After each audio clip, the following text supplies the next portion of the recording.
نن زموږ د ایمازون شپږم نمبر کلاس دی. په شو کلاسونو کې خو موږ زده کړل د پاینیر اکاونټ به څنګه جوړو او د ایمازون اکاونټ به څنګه جوړو. اوس مبارک شي ستاسو د ایمازون اکاونټ جوړ شوی دی. مطلب دا دی چې اوس تاسو په ایمازون مارکیټ کې یو دکان شته دی. ښه، ستاسو دکان خو شته په ایمازون کې، تاسو اوس د خپل دکان مالکان جوړ شوئ. اوس به مونږ په دې اکاونټ کې یا په دې دکان کې به اوس خرڅو څه شي؟ دا هم سوال پیدا کیږي. په خالي دکان به څه شی کوو؟ چیپس یا پاپړ خو په دې دکان کې مونږ نشو اچولی. اوس به لازم مونږ د دې دپاره څه څیزونه په دې کې اچو، څه سامان به په دې کې اچو چې هغه مونږ مخکې خرڅ کړو. کسټمر راځي زمونږ نه به سامان اخلي او موږ به هغوی سامان خرڅو او ښې ډېرې پیسې به ګټو. اخر داسې به اوس مونږ څه چل کوو، دا سامان به د کوم ځای نه راوړو او په څه طریقې باندې موږ بس په خپل اکاونټ کې یا په خپل دکان کې دا سامان اچو چې خرڅ شي. د دې لپاره یو ډیر زبردست ټاپک دی چې نن به موږ په هغې باندې خبره کوو. دا ټاپک ډیر یو زبردست ټاپک هم دی او ډیر اهم ټاپک هم دی. د ټول ایمازون زړه دی. څومره کورس چې موږ کوو، څومره خبرې موږ کوو، څومره درسونه موږ وکړل، ټول اهم دي. یوه خبره پکې هم ضایع نشته دی. خو دا نننی چې کوم ټاپک دی او سبانۍ کوم ټاپک دی دا ډیر اهم دی. زه به تاسو ته داسې ووایم چې څنګه په انسان کې زړه اهم دی، داسې په دې مکمل کورس کې دا نننی یا سبانۍ ټاپک چې کوم دی، دا مونږ چې اوس کوم ټاپک شروع کوو ډیر زبردست او ډیر اهمترین ټاپک دی. که دا ټاپک باندې تاسو صحیح پوه شوئ او دا ټاپک تاسو صحیح زده کو نو میلیونیر تاسو جوړولی شي. خو که چېرې د دې ټاپک نه تاسو ځان خلاص کو او یا چې کوم په دې کې کوم کاروایي نن مونږ کوو د دې نه تاسو ځان خلاص کو د ایمازون په هر کار کې په هر پروډکټ کې نو تاسو به د ډېر غټ تاوان سره مخ شئ. د دې نوم دی پروډکټ هنټینګ. د پروډکټ هنټینګ مطلب څه شی دی؟ وړاندې به مونږ د دې مطلب زده کړو. پروډکټ وایي څه شي ته؟ کوم ایټم چې مونږ خلو، کوم سامان مونږ خلو، هر څیز چې وي هغې ته وایي پروډکټ. او هنټینګ څه شي ته وایي؟ شکار کولو ته. ته یو څیز ښکار کوې، ته په یو څیز پسې ګرځې، ګورې یې، ډونډ نه، دې ته وایي هنټینګ. مونږ به پروډکټ هنټینګ څنګه کوو او یا به ایمازون کې د پروډکټ هنټینګ مطلب څه شی دی. ګوره فار ایگزامپل یو وړوکی غوندې مثال به تاسو ته درکړم چې مونږ خپل اکاونټ جوړ کړو په اسټرالیا کې. صحیح ده؟ خو پروډکټ هنټینګ چې کله مونږ کوو، دا شکار مونږ کوم ځای کوو، دا به هم په اسټرالیا کې کوو. که چېرې مونږ په پاکستان کې د دې پروډکټ هنټینګ وکړو، پروډکټ هنټینګ مطلب دی چې د یو څیز ته کله شکار کوې، کله دا ته ګورې. په پاکستان کې ته اوس وګورې چې دا خو ژمی دی او کوټونو موسم دی، ډېره زیاته یخني ده او کوټونه ډېر خرڅېږي.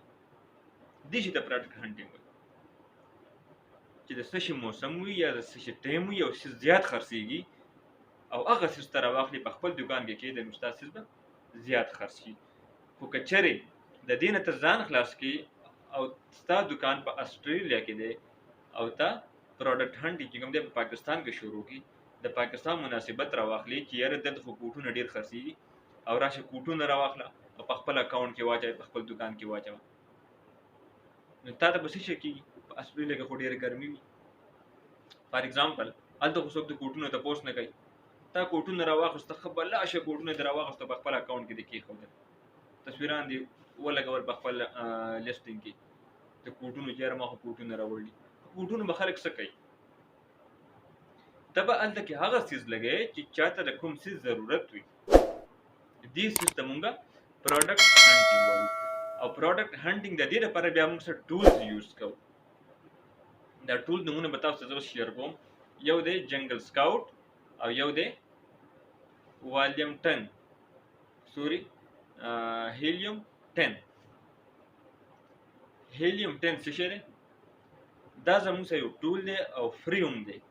د دې په مدد سره تاسو به انشاءالله سکرین ته اوس بوځم.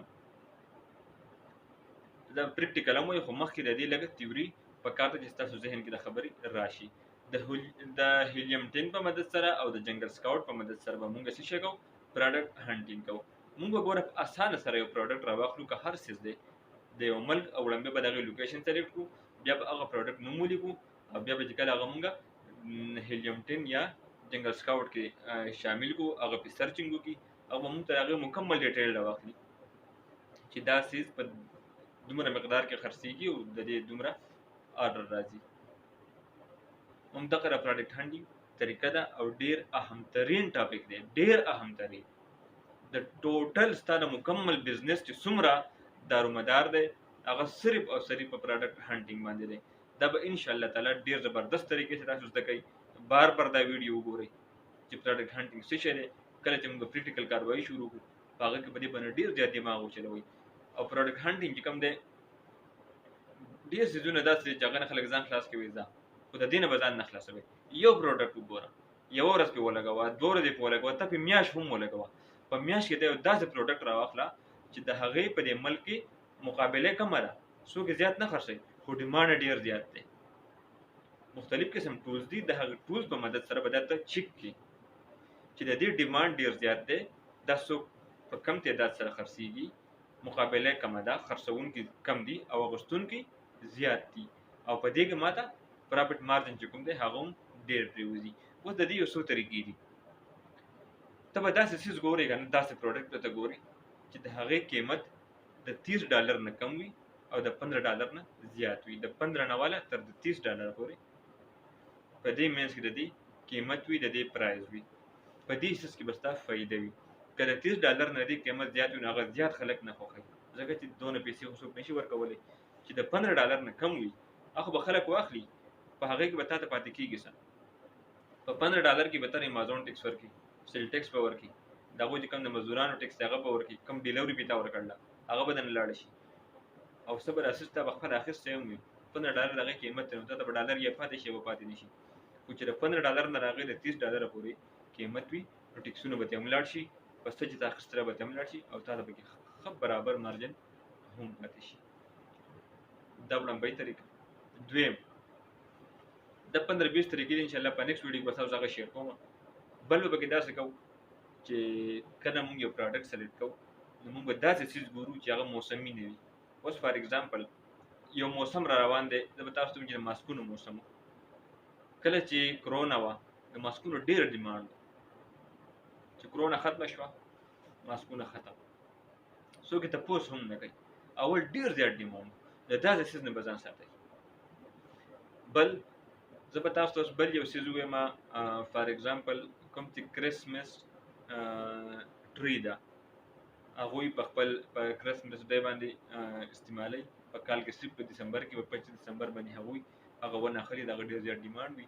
اوس د دغه نه به ځان ساتئ، ځکه به دغه نه ځان ساتئ په ایمازون کې چې دا صرف په کال کې دی یو پیر مارکیټ راځي، نور به پوره کال به تا ته بیا پرتې وي، که 10 دانې دې اغوستې وي که 100 دانې دې اغوستې، که پر یو ورځ خرڅې شوې خو خرڅې شوې، که نه پوره کال به دې به انتظار کوې نو تاوان سره به مخ وي.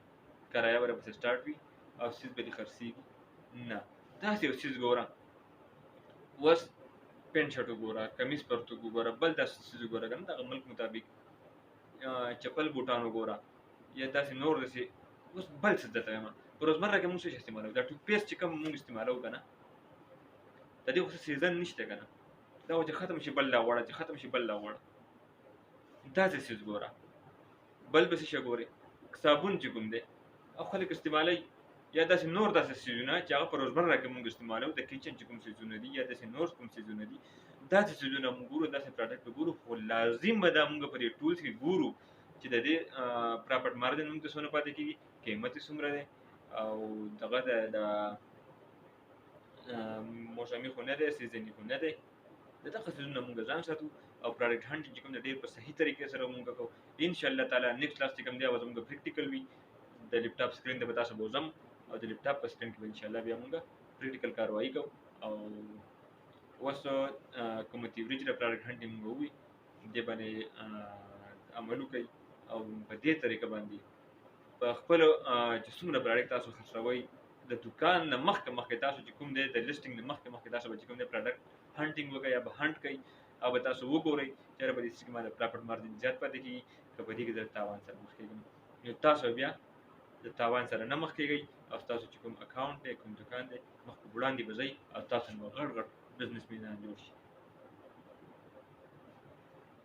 کوشش وکړئ چینل سبسکرایب کړئ ویډیو سره شیر کړئ او د وړاندې ویډیو لینکونه ان شاء الله زه په لاندې په ډسکرپشن کې به تاسو ته درکړم هغه هم تاسو وګورئ کلاس چې کله تاسو شروع کوئ د 1 نه شروع وکړئ د فرست نه پوره کلاس ګورئ او کلاس چې کوم دی په میز کې سکپ کوئ ما به تاسو ښه په صحیح طریقې سره پوه شئ او که چېرې تاسو ټوپونه پکې وهئ مخکې سکپ کول کوئ بیا تاسو نه پوه کېږئ دا بزنس دی دا معمولي کلاس نه دی دا وایي بزنس دا ستا زندګي بدلوي خو که به یې ته پوه شوې یو پر سیسټم پوه شه ستا زندګي به بدلېږي